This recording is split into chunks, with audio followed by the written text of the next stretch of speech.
basis, but we've made a series of trades today, and then really going back a week or so, that we believe give us a good head start on building again and hopefully building towards a very good team as quickly as possible. And so I can talk about all those trades individually, depending on what your questions are. But our intent going into today and really this week was to, given where we were, given where the team was in the standings, and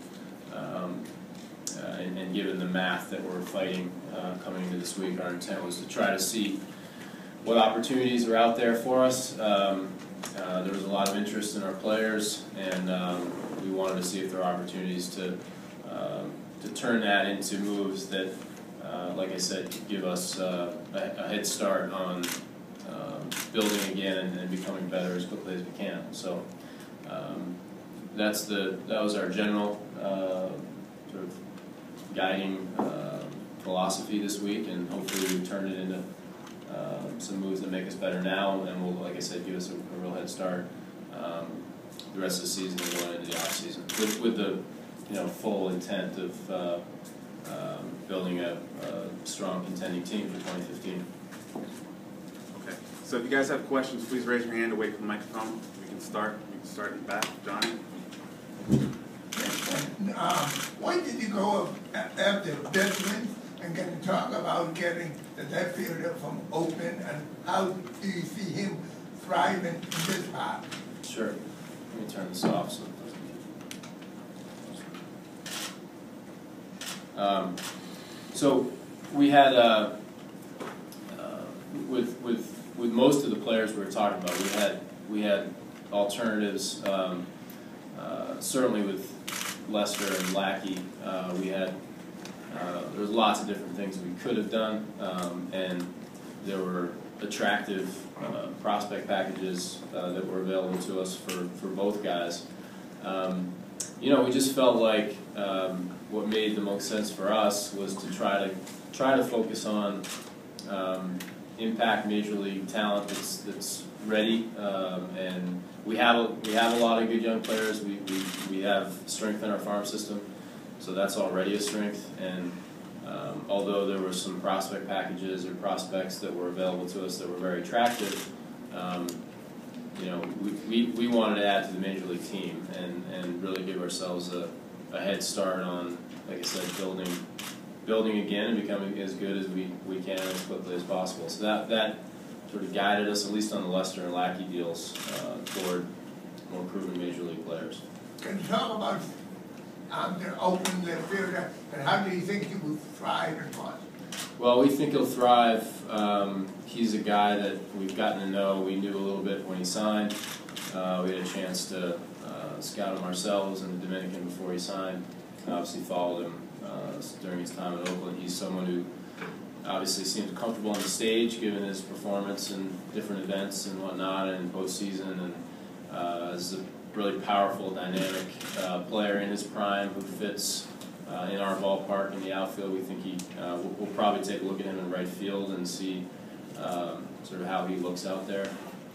He obviously plays center and left too, but we'll take an opportunity to see how that looks.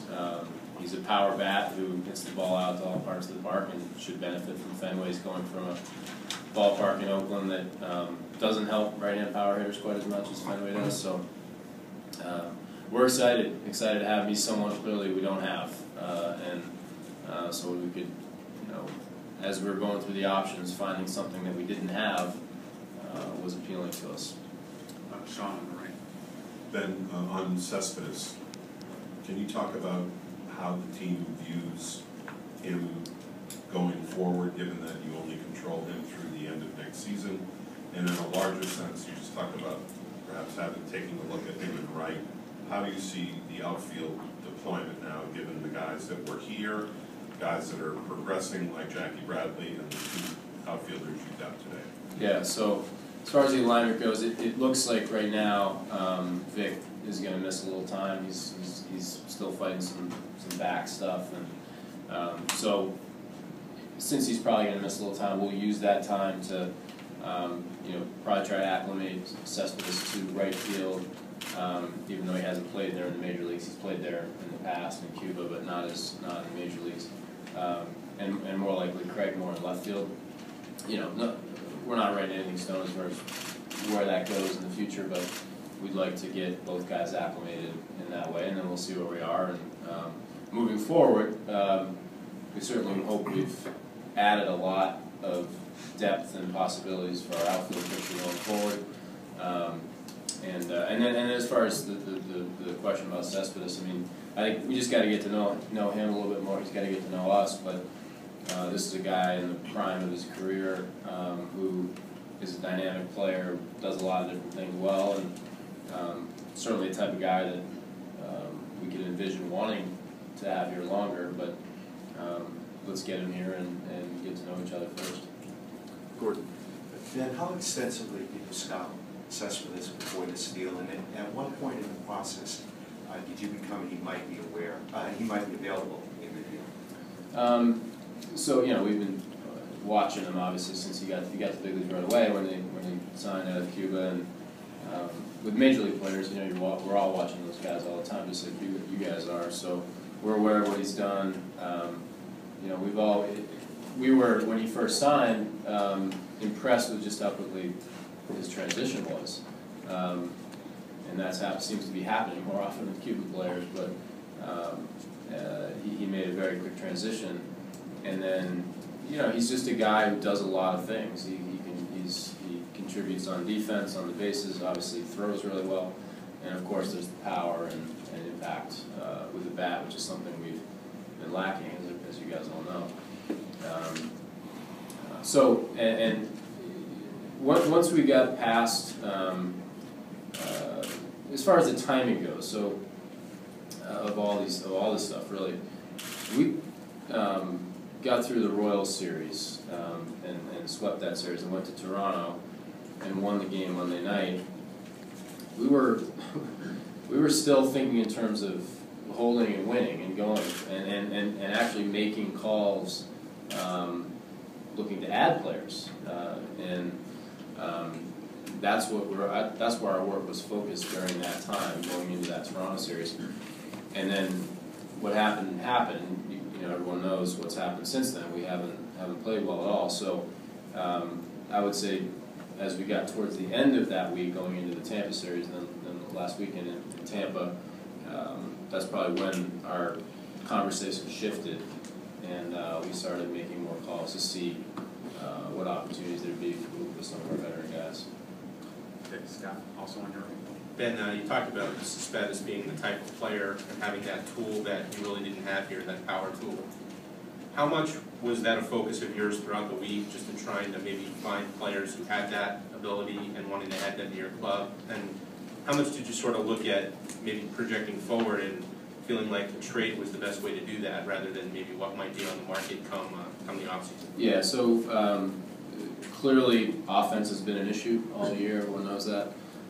So we knew that was going to have to improve no matter what in different ways before next year. And we still certainly believe that some of that improvement is going to come from the continued maturation of our younger players and maybe bounce backs from some of the veterans, and that's got to be a part of it. But we knew we were going to have to wanted to add to the offense in probably more than one way. And it was, we're looking into this offseason. You never know exactly what trades are going to be available to you in the offseason, but you do know what the free agent market is going to look like in the offseason, pretty much. And there just isn't a lot. There's some offense available in free agency, but it's not a particularly strong free agent class in terms of offense. So that was that did become a priority for us, to try to see if we could get a little bit of a jump start on adding to the offense at the deadline, so that we'll certainly still have things we need to do this winter, but hopefully we've got a little bit of a jump start at least on adding to the offense.